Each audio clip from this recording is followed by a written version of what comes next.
What I can tell you is that this started a little after 9 o'clock. Like you said, 2 men went into the river after an altercation, but only one came out. Tina, we don't have the identity of the man inside. There was some talk maybe that this case was related to one that Metro was working in Savannah, which is the reason why the Metro SWAT team was here. They went into the house, and that's where they found the partial remains of Charlie Ray. They found his head and his hands. That's right, Russ. I'm not only in the mix, I am on the main stage. The band decided to take a quick little break, so we decided that we could get up here and show you this crowd. I want you to take a look at everything going on out here.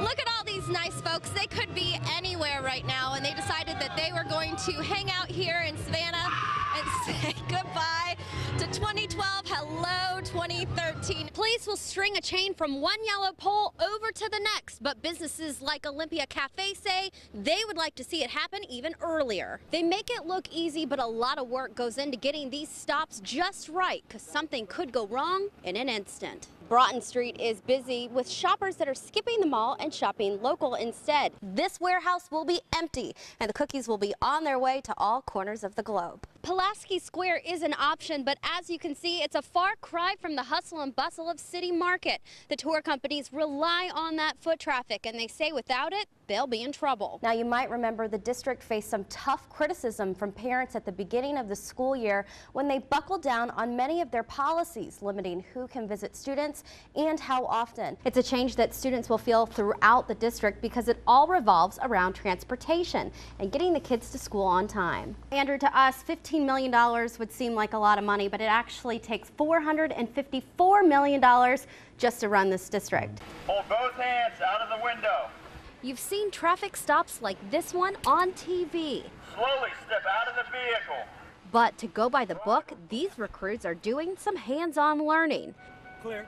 You gotta have that projecting police voice because they gotta understand that we mean business.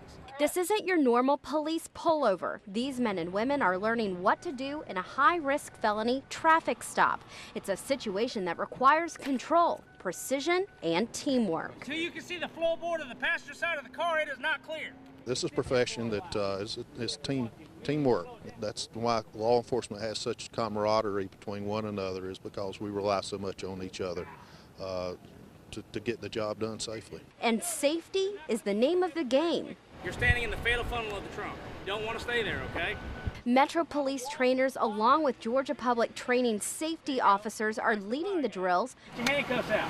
passing on their knowledge and skills to get it right. Anytime that you have this type of training, it's an eye-opener for them because they've never been exposed to these type of situations, and it also it brings the seriousness to light to them.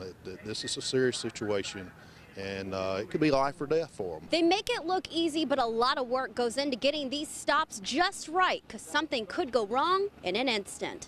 More officers are killed feloniously when we go to make arrests in the United States, and as well as in Georgia. We have to use a lot of tactics to make sure that the officers are safe and that they effect the arrest properly. But it goes a lot deeper than that. They are also learning survival skills, and those are needed to get them back home at the end of the day.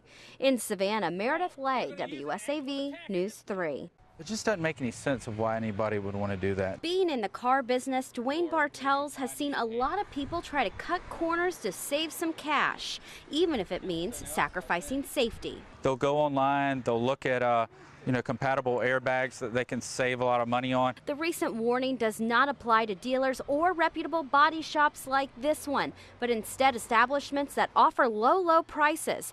Bartels says that if the price is too good to be true, you should probably go with your gut. I mean, the average price of an airbag is roughly around $800. So if a consumer can go online and say they've gotten enough money from the insurance company, they want to try to do it themselves, they may be able to find this bag online for around $150 to $200. If you've recently had your airbag replaced and you want to know if it's done right, check your SRS indicator. A lot of manufacturers will have a light that blinks or give you an audible noise if there's a problem. And the only way to reset it is to go to a dealer or a body shop.